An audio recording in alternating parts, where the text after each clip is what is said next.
How do I set up a marketing program for my new RIA? That is today's question on the Transition to RIA question and answer series. It is question number 37.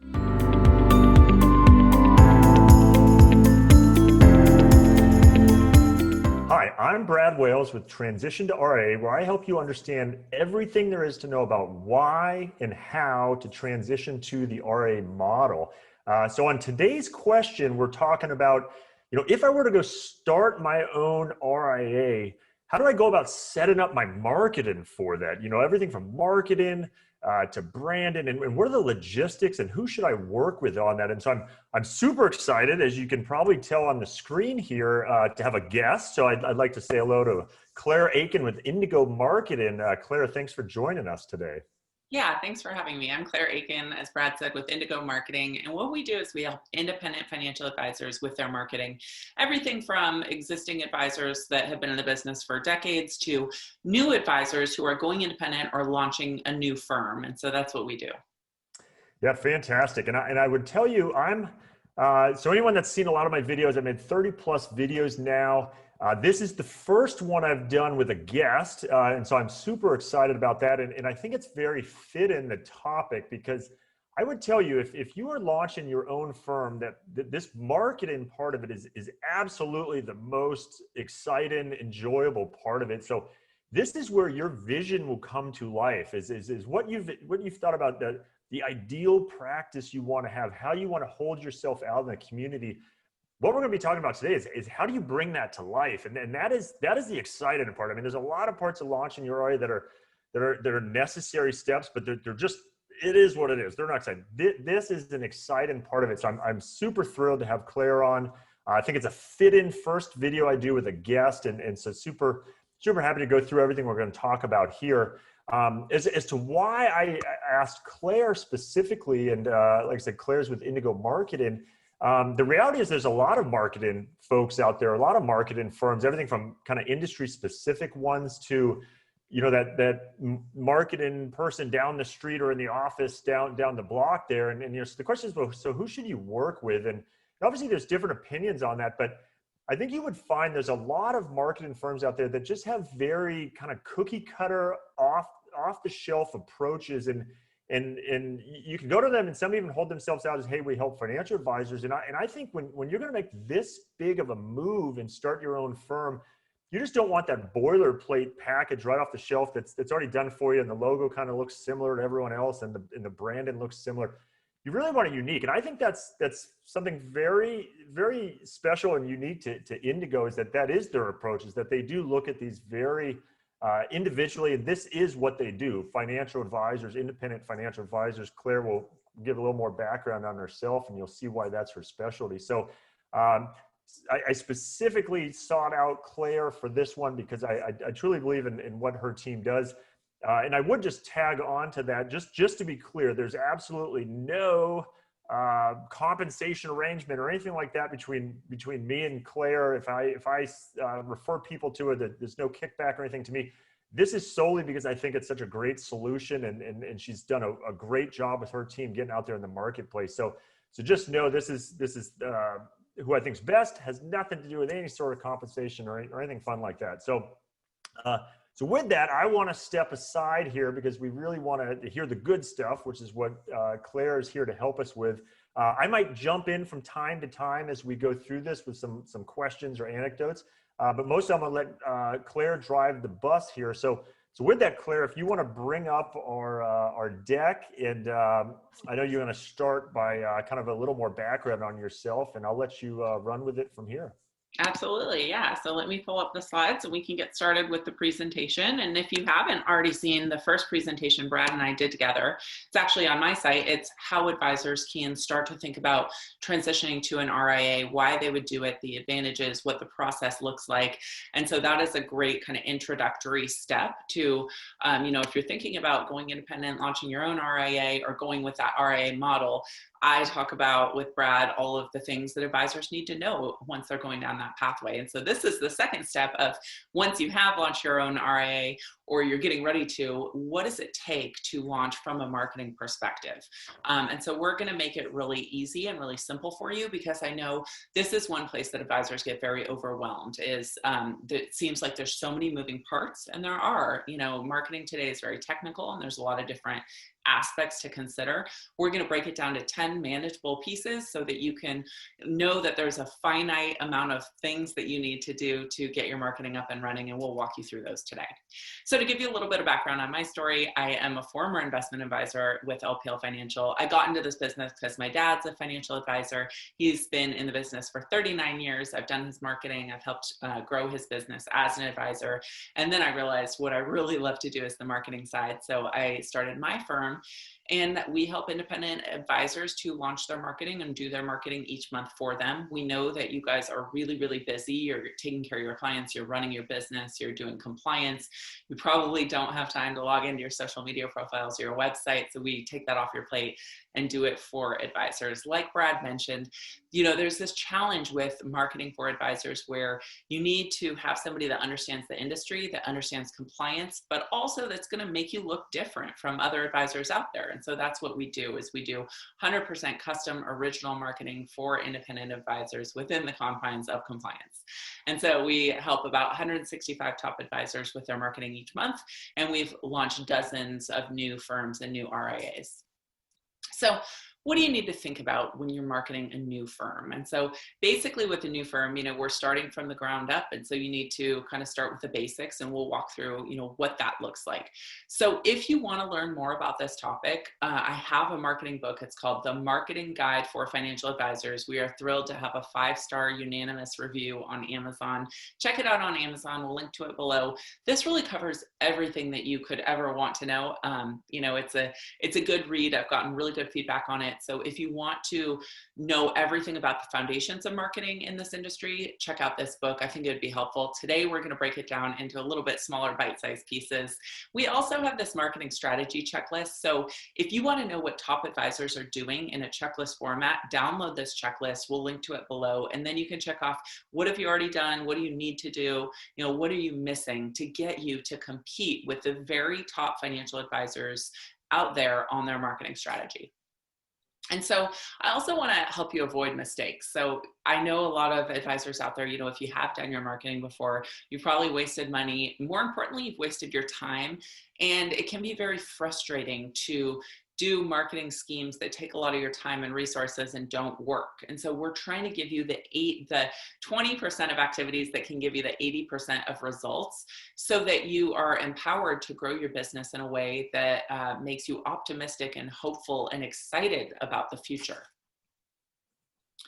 So my goal for all of the advisors that we work with is to give you a baseline marketing presence that you should be embarrassed not to have. So I'm not telling you that you should do, kind of expensive schemes or marketing funnels. I'm telling you, this is the basics of what you absolutely should have to respect yourself as a firm. And so these are the very basics that are kind of non-negotiables from a marketing perspective today in 2021.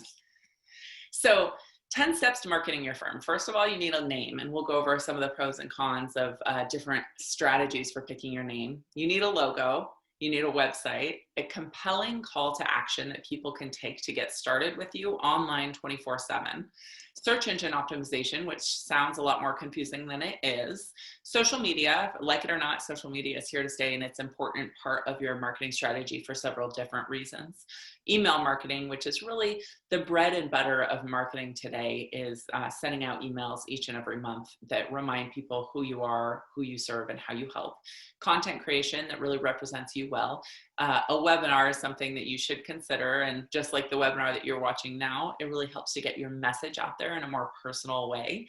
And then checking on your marketing metrics and knowing, are these activities working for you? Is your traffic increasing or decreasing each month? This is critical. You wouldn't run an investment plan or a financial plan without checking on the metrics after the fact in each month and to correct course. And you shouldn't do your marketing like that either. So first of all, let's talk about choosing your name. And Brad, I know this is something you probably help advisors with. Do you have any kind of key points about choosing a firm name? Yeah, I mean the beauty of it is just the complete independence you have. You know, when you're with a you know, a captive employee type model, now they'll sometimes let you use, you know, the Wales group of so and so, and then and the reality is that still limits your flexibility of how you position that out there. So I think it's really exciting, and obviously, and as Claire might talk about, you know, you do have some constraints. You're going to want to make sure you have a website domain available for that. Obviously, there's a lot of names already out there in use, but the again, the beauty is the flexibility. That's the excitement of it, is to start throwing those names up on the wall and trying to brainstorm on what's a good fit. Yeah, and you probably, if you're an independent advisor, you probably already have some ideas in mind. I think it's a little bit funny because so many advisors have the same names out there and it can become a problem.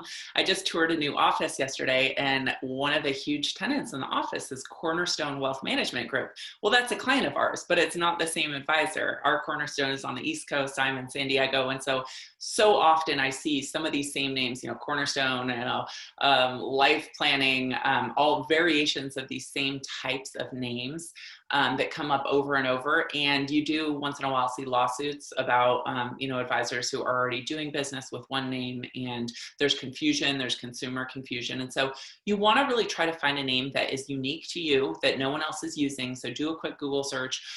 You know, you could use a trademark attorney to research whether or not anyone has ever filed under that name. So just make sure that you're starting fresh, and then you're not going to have to change your name down the line, because it can be confusing to your clients, and it can kind of hurt your SEO to change your name mid-course. So I would err on the side of picking something very unique that you know that you own, that you know that you can keep forever. So once you choose your name, then choosing your logo. And I have a lot of tips on choosing a logo. It's, you know, simplicity is really key here. The more simple that you can keep your logo, the better it will be. And so here's some examples. This is one example of a before and after for my dad's firm. So he started out with a logo on the left in 1979 when he started his firm, and then we changed it back in the early 2000s to the logo on the right. You want it to be super clear, super crisp, easy, 1 to 2 colors at most. You want it to be able to go on your website and look great, but also to be able to go on, you know, a hat or a golf shirt or a coffee mug. And so create a logo that's simple, that can be reproduced in a variety of either horizontal or landscape formats, and that will look good on all of your marketing materials. And so here are some good examples of logos that we've done for financial advisors that are super easy to read, easy to recognize, 1 to 2 colors so that they look great, either, you know, on a black baseball cap in white or on a white golf shirt in black. So you just want to really keep it simple. And so this is a service that we provide advisors. The way we do it is we offer you 12 different logo options. You get to choose the one you like the best, and then we iterate on that. But simplicity is really key here, choosing your logo, because you have to choose your logo first, and then your website design is going to roll out from the colors and the design and the imagery in your logo. So once you've created your logo, then we get into creating your website. And Brad, you have a great website. I was really impressed when I went to your site. You can see your videos, you can book a discovery call, you could do a lot of different actions. And so advisors, if you're looking for an example of a great marketing site, go to Transition To RIA, Brad's site, and check out how simple and personal and engaging it is. It's just very authentic, very approachable. And that's the type of website that I recommend for advisors. So a few technical things to get out of the way on building your site. So first of all, you need to have a secure site. And this may seem a little confusing, but what is called a SSL security certificate is something that Google started cracking down on just in the past 5 years. What it does is it creates a secure connection between a visitor to your site and your website so that no hackers can intercept information. This is important, especially for financial services, because a lot of advisors have their clients typing in username and passwords to access their client portal. And in theory, if your site is not secure, hackers could intercept those username and passwords. And so you really want to make sure that you have a security certificate. And it gives a lot of trust to the visitor when your site is secure. It has that check mark, that little lock mark, and it shows your site as secure. Having a secure site also helps you show up higher in search results. So it's really important. Any web developer can do this for you. Just make sure that you have that security certificate. The next thing from a technical standpoint on your website is you want to make sure that your site is truly mobile responsive. And back in the day, it used to be that it just needed to be mobile friendly. What that meant is that you could see it okay on a mobile device. You could sort of navigate around.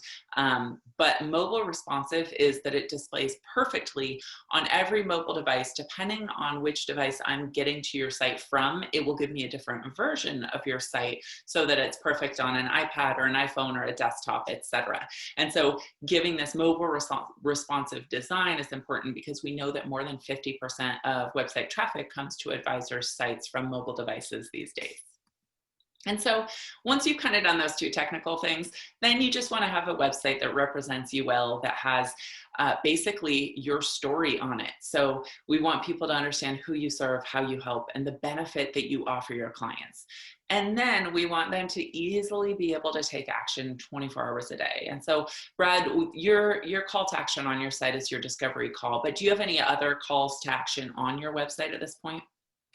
Yeah, I think that's where I try to drive most folks of a next step. Obviously would love to talk to folks. So it's that discovery call, but understanding that, even that is still a step some people are maybe not ready to make. And so I also believe in having content on the website, whether it's other videos I do, I have white papers, podcasts and things like that. And try to give folks options. So if they're not ready to take that next step of making a call, still want to keep them engaged. And some of that might be a way to, and maybe you can talk on this with your success with this is trying to obtain an email address. So you have ability to drip on someone over time. Because obviously, especially that first time visitor to your website, we're almost certainly, and I don't have the stats, I need to get better at this to be able to calculate this sort of thing that, I'm realistic that the chance that the first time someone comes to my website that they're scheduling that discovery call, while would be great, in many instances, it's just not going to happen on that very first time, and want to give them a reason to come back and keep exploring. So maybe you could talk on your experience of kind of how to keep moving people through that funnel to get to that call to action. Absolutely. And that's such great insight. So you want to always give people an appropriate next step, no matter where they are in the buying process. And so my website's similar in that the average time between somebody who gets on my email list and actually takes action to schedule a marketing strategy call, which is our kind of main call to action, is, schedule your free strategy call where we'll go over your marketing and make free recommendations for you to, improve your marketing in some easy steps. That takes a year for somebody to get on my email list and then schedule their call. So we want to give them lots of baby actions in the meantime. So the calls to action on my site are, watch a webinar. That is the biggest one, where we get their email address. They spend a half hour with us, and then they're on our email list getting our emails each and every month. And so that's a good option. But wherever they are in the buying process, they should have a baby step to take, whether it's see a sample financial plan, or maybe it is to, learn more about the type of people you serve, or watch one of your webinars, or, ask a question through a chat box. Really easy steps that people can take online 24/7. And so Brad's site is a great example of some of these different baby steps, and then getting to the main call to action, which is a discovery call, because there are a lot of advisors out there that don't have this on their site still. And so when somebody finally is ready to take action, maybe they and their spouse are talking about money at 8 p.m. at night on a Tuesday night, and they want to just be able to take action and go to bed. They don't want to have a to-do the next day. And so we need to give them something to do here and now on their site. A couple of clicks, schedule a call with you for a week out, and then they can feel like it's off of their to-do list. And so you want to make sure that you have all of these different options available on your site. So can I add something there real quick on the that scheduling thing? And I'm assuming you do this on every website, or at least encourage them. I'm a big fan of that, because I think you want to remove every last piece of friction of that prospective client possibly from reaching out to you. And yeah, whether it is they're looking at your site at 8 o'clock at night and they know as a fact no one's going to be there to take the phone call to try to schedule a meeting, or even if it is during working hours, there still is that step where if they have to call you to set up that first meeting, we could all argue, that's, come on, 60 seconds of someone's time, but there is friction there. And then if that just prevents just some even small number of prospective clients from not taking that next step with you, when instead you can put it right there on your site. I'm just a huge fan of that. I think that's just an absolute necessity nowadays to have available. And some people might still call in, and that's fine, but I think you got to have that on your website. Absolutely. And it works so well on my own site. And so we do really strongly recommend, almost require it of our advisors when we set up their websites and their marketing accounts. We add this Get Started Now page, the automatic calendar scheduler, just make it as easy as possible for their clients, their prospects, their referrals to schedule a call with them. And so the next step is search engine optimization. And I mentioned that this isn't as challenging as it maybe seems. You know, people try to make it more complicated than it is, but search engine optimization is just telling Google and the other search engines what your business does. And so we want your information to be consistent, your address, your website, your hours of operation, your phone number to be consistent across the internet, so that Google knows you are who you say you are, and they'll give traffic to your site as a result. And so we do SEO packages for our advisors. The first step is to, get more traffic to their site and have Google understand that their site is legitimate. The second is to get you to show up better in search results. So you can see one example of no SEO work here, where you just have a kind of a list of websites and social media profiles for this financial advisor. And then once we've done your SEO, then you show up in the right-hand side under Google Maps. This is your Google My Business listing. It has your photos, your website, some different logos. You can add content to that. You can add articles to that. You can really kind of customize your Google My Business page. And it's important that you show up on Maps so that people can click to get directions and they can click to call you, because a lot of clients, forget your phone number, or say they're referring somebody to you. They pull you up on their phone and they want to be able to share your business with their friend by texting it to them. And so you want to make sure that you have a proper listing, that you're really optimized across all search engines to make it really easy for people to find you and to share you as well.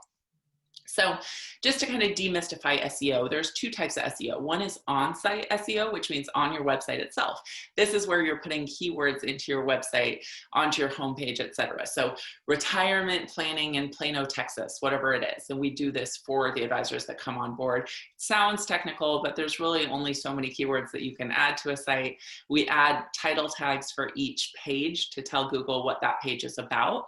And then we add metadata that reinforces those keywords. So if you're trying to come up for retirement planning, or, executive stock compensation plans, or, financial planning for divorced women, these are all the places that you put your keywords on your site so that the search engines can see them. Off-site SEO is different. This is off-site, so it means on Google, on Bing, Apple, Facebook Business, your Twitter profile, making all of these listings, the Better Business Bureau, the Chamber of Commerce, that are telling Google and all of the other search engines out there what you do, and they're telling them that you are consistent across the internet. So this offsite SEO is also important to get you to be verified online with the algorithms that the search engines use. So when we do this SEO package, it is really powerful, and this is why I recommend that you should do this. So first of all, we did this package for financial planning for Amazon employees. This is an advisor that really focuses on Amazon. The SEO project began, and he was ranked 74 for that search.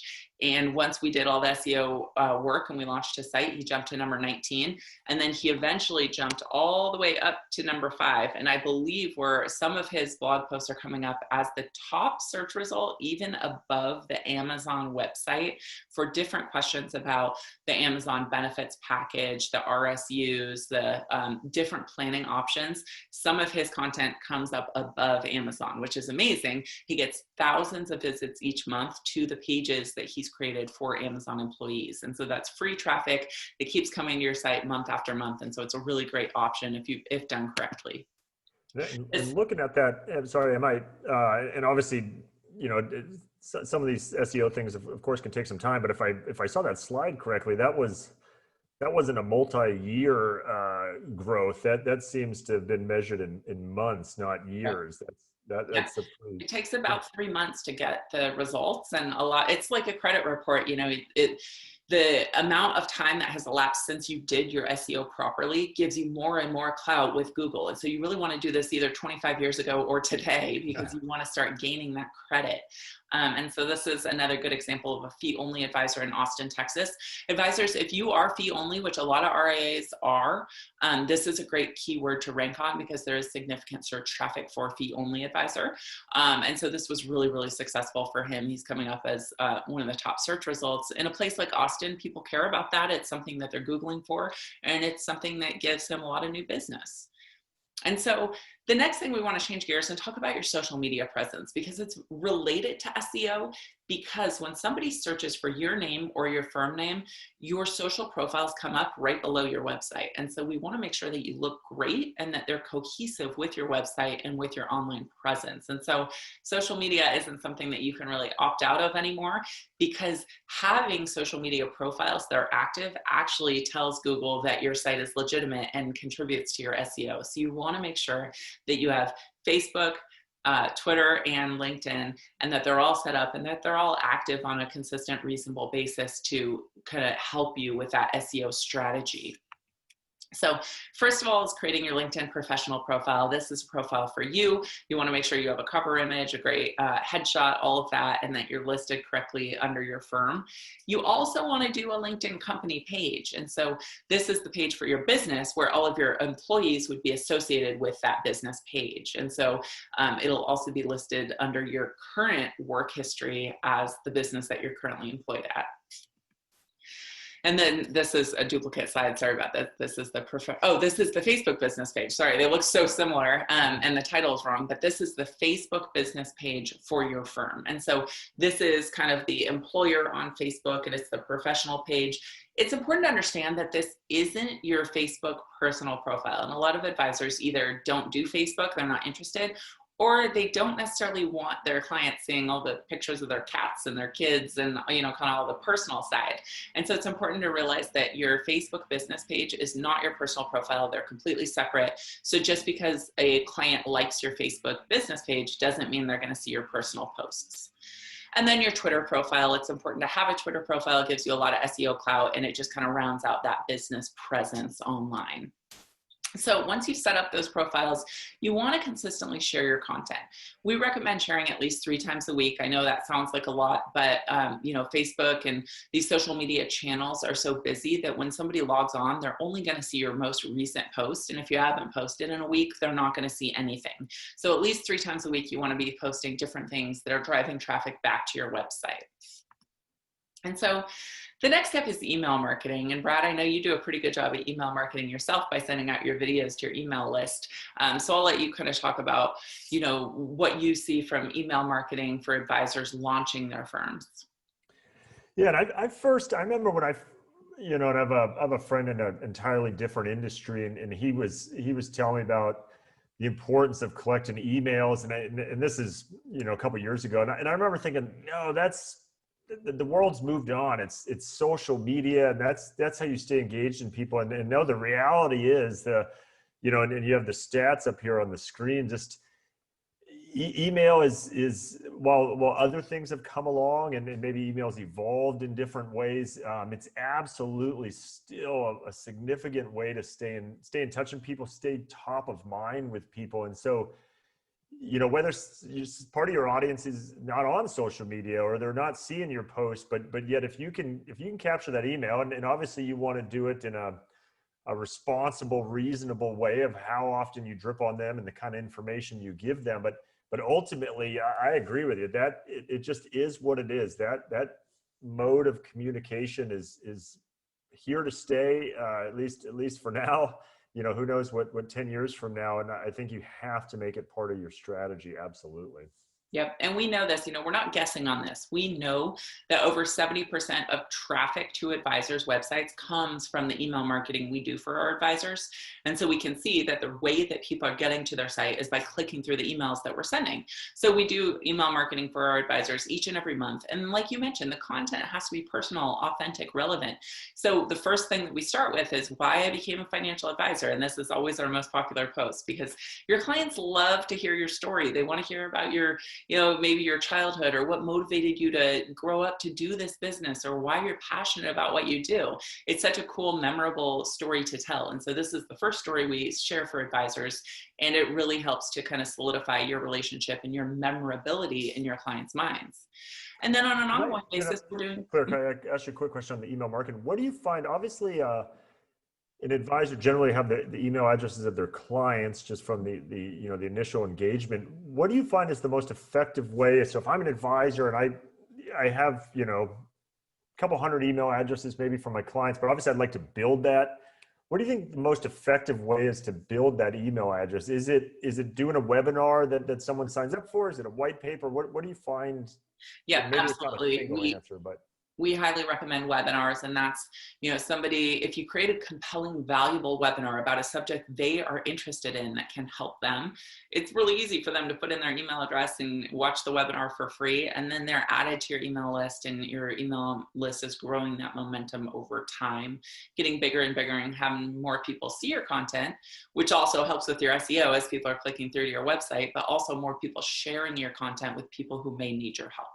And so it's all about creating good content that is relevant and valuable and can help people reach their goals. So, the days are over of getting recipes from your mortgage broker. It's not relevant. It's not helpful. If I want a recipe, I'll Google it. But having financial advisors share important planning tips that could help you save money or help you reach your goals, or sharing information about their personality or personal stories or authentic things that they've done recently, that goes a long way and helps people to enjoy and to share your content. So we want your content to be valuable, current, educational, entertaining. I send out videos to my clients just about my life and what I've noticed, or what, some breakthroughs my dad has had working with his clients. So things that are both personal, but also could help them with their business. So for yourself, think of those things that your network would enjoy hearing about or would help them reach their goals. And so we really want to answer their most pressing questions. And so these are some of the articles that we've written for advisors that really help them to reach their audience and to get more people finding them on Google. I mentioned the advisor that is working with Amazon employees, and how thousands of people are getting to his site each month searching for these topics. And so think about what people would type into Google and create an answer for your qualified ideal prospects about that question. So here's some examples of, should I take the HP pension buyout offer? So right now HP is doing a pension buyout offer, huge company, tens of thousands of employees. Their first question is, should I take this? Is it worthwhile? And they're Googling this, and one of our advisors shows up at the top of search results, and that's who he helps. My dad actually works with UC San Diego employees. They're a big research institution, a hospital, and a school, obviously. And so they have a 457 and a 403B plan. One of the first things employees type is, which one should they invest in first? And so these are really highly paid people that tend to stay at the company for years and years and years. And they're also good savers. They accumulate a lot of wealth. And so they're great clients for him. And he gets through to them by answering this question. What should you know about Intel restricted stock units? Can business owners deduct the cost of a long-term care policy? This is one of the long-term care specialist advisors I work with, and he is really the expert on business planning using long-term care. I actually used him for my own policy to deduct it from the business, and it's a genius idea for business owners out there. 3 ways physicians can catch up for retirement in 10 years. And so all of these ideas are just really compelling, laser-focused content for your readers. So the goals are really, go ahead. Oh, sorry, go ahead. Yep, you got on the next slide, you're already, I think, addressing what I was going to bring up. If not, I'll circle back here. So sorry. Perfect. Yeah. So the goals are really to position you as the subject matter expert, so that when they need your help, they're going to turn to you, because each month they're seeing this detailed content on this strategy that could help them. And when they're ready to make a move, they're going to come to you and ask their specific questions. So give away 90% of what you know, prompt specific questions, and start the conversation of how this strategy could work for them. Yeah, so along with that, and I certainly have thoughts on this of how I got comfortable with it, but and I do agree with the concept of give 90% away. How do you respond though to that advisor that does say to you, well, wow, if I answer everything on my website, they won't have a need to come to me, and so obviously some thoughts on that, but I'd love to hear how you position that or respond to that. So personally, I always operate from an attitude of abundance. And also we know that financial planning is very complex and that the answer is often, it depends. So, right, if you ask somebody a tax planning question or a financial planning question, it usually depends on what's your income, what are your other strategies, what are your investment looks like, it's a complex question where they do need expert advice. And so we don't see too often people who do it themselves based on the information you're offering on your site, although we do see that once in a while. And those do-it-yourselfers, advisors out there know, are probably not the best fit. They're probably going to continue to do it themselves, but maybe they'll refer you other people they know who need your help and who want the help and who want to outsource some of these issues. Yeah.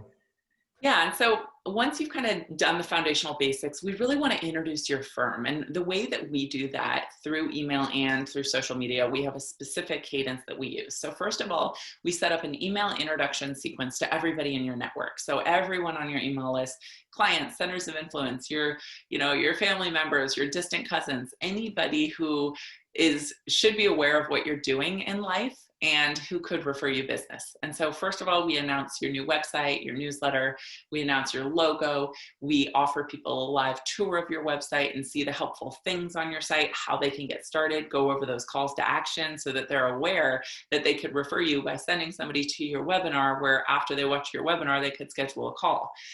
We do an article on what you do and how you help. And then we do another article on what's new at your firm and how you can help benefit your clients. So that's the email sequence we recommend sending out.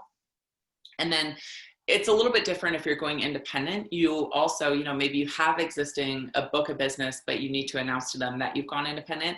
So here's some ideas for that. So announcing big changes to our practice, why we chose to go independent, how does an independent financial advisor benefit you, what is a fiduciary, why does it matter, and of course, do you know someone who needs our help? So depending on your specific situation, you can kind of pick and choose these different topics, but I recommend at least a 4 to 6 email series to remind people of the big changes happening at your firm, or that your firm is new and that it exists now.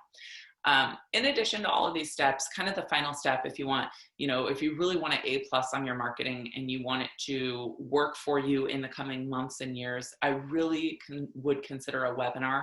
Doing a webinar allows people to hear your voice, to see your face, to hear your story. And of course, you get their email address, so you can follow up with them and start that relationship where they're getting your content each month. So doing a webinar is it's a considerable investment of your time and resources, but it's something that can be on your site for months and years in the future. And the way that I do webinars for advisors is we do automated webinars. So we write your presentation, we design your slides, we help you record it.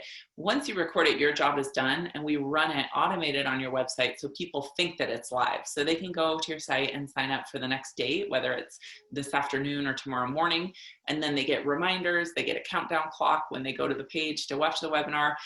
They watch it in real time, and then they get a replay sent the next day. And so it's just this way to get people to stop what they're doing, to set aside a half hour to spend with you to learn more about your business, and then hopefully get them to take the next step of chatting you a question in the chat box, which goes directly to your email, or actually scheduling a call with you. And so once you've done that, we also have a sequence to introduce you to the world on social media. So once you're kind of launching your firm, we use this sequence to announce you on social media. Here's an example, is basically our welcome sequence, where we talk about the services you offer, what makes you different, who you serve, all of these things, your story. This is why this advisor started his firm. And then, your goals, maybe your mission statement. And so using the different pages that you've created of your website, you really want to do an intentional sequence to introduce your firm on social media so that people see the different aspects of your marketing materials online. And of course, your Get Started Now page where people can schedule a call. So these are all things that we recommend doing once you lay the foundation, announcing yourself on email, announcing on social media, considering doing that webinar. And then the final step of the process is tracking your success. And this is so important. I really urge you to make sure that you have some way to track your success and make it automatic. So if you have Google Analytics and you never log in, that doesn't count. What we do for our advisors is we set up data box. So each month they get an email that shows, is their traffic increasing or decreasing? how are people finding your site? What are people doing once they're on your site? How long are people spending on each page? How many pages do people visit when they come to your site? Do they just go to one page and leave, or do they click through? Are they watching videos, etc.? Are they coming from LinkedIn or Facebook or Twitter? So our data box metrics report that comes to your email each month, so you can't ignore it, shows you this kind of clean data board that shows you all these different things of, who's opening your emails, how many subscribers are on your email list, how many people are liking your Facebook posts. This is all contained in one snapshot. And I know a lot of advisors are really data driven. And so this can help to get you engaged in your marketing process and help you understand the process so it's not so nebulous. So I highly recommend setting this up or working with a company that will do this for you. So if you're interested in getting help launching your firm from a marketing perspective, go to indigomarketingagency.com/get started. We have a special offer for everybody watching this webinar. This is really the package that we've put together that is the lowest cost out there, that includes the biggest bang for your buck or the highest ROI for advisors. And so we've deeply discounted this because we want to help you launch your firm. We know we can help you be successful and that you will retain us and be a long-term client of ours. And so our marketing launch package is only $7,999 and includes everything that we've talked about here. So everything from your logo to writing your website, doing your SEO, your social media profiles for you, creating your marketing calendar, setting up your email marketing system, doing your webinar, and sending you those monthly marketing metrics. And so if you're interested, you can get started. We do everything for you with a minimum investment of your time and customized for your firm. So whether you're going after a specific employer or a specific specialty, we help to create that content for you. And we guarantee that it gets done on time. So if you would like to schedule your 30-minute marketing strategy call, click the link below, lock in your space to save with this deal. This is the best prices that we've ever offered. And so I recommend that if you are thinking about launching an RIA or going with a new firm model, just lock in your low pricing so that you have it for the future and you can, just start the conversation with our team about, getting going on your marketing. Can I ask you a question about that? So what does that look like? So an advisor schedules that strategy call, they call, someone on your team answers and then literally what's that first? So I'm a breakaway advisor, perhaps I'm a couple months out from launching. Just what's the first, couple innings of that conversation? Is it, okay, hey, how can you help me? And then you start diving in, or what kind of happens in that first call just to help people prepare for what they can expect if they set up that call? Yep. So what we do is, first of all, you schedule the call on the calendar. You get a survey in the days preceding the call where you tell us, what are you doing? What stage you're at? What have you done so far? Or what are you looking for help with? And we research your website, your social presences. And then during the call, we go through that checklist. Remember that checklist of how your marketing compares to top advisors. We know we want to get you, it's an 18-point checklist. We want to get you to check off all 18 points. So we go through that with you and we see which ones have you done, which ones need improvement, and which ones are missing. And then we create some recommendations to really do the low-hanging fruit and just make some easy, quick wins to improve your marketing, free for you to do on your own. Of course, you could hire us to help you.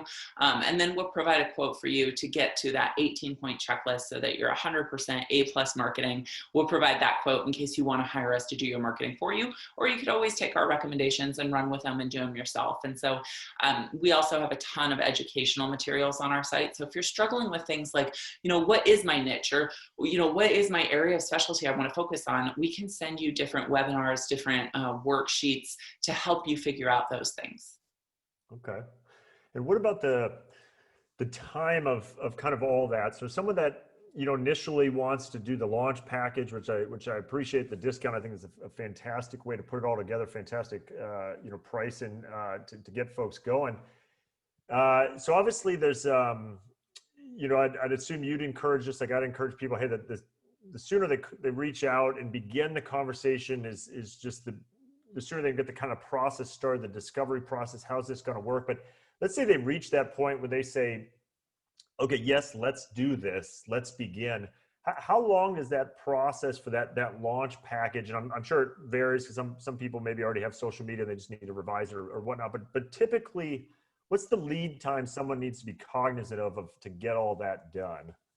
Yeah, in a perfect world, we'd have 90 days there's a lot that can't move forward until we have your name and your logo. Those are kind of the things that we need to wait for.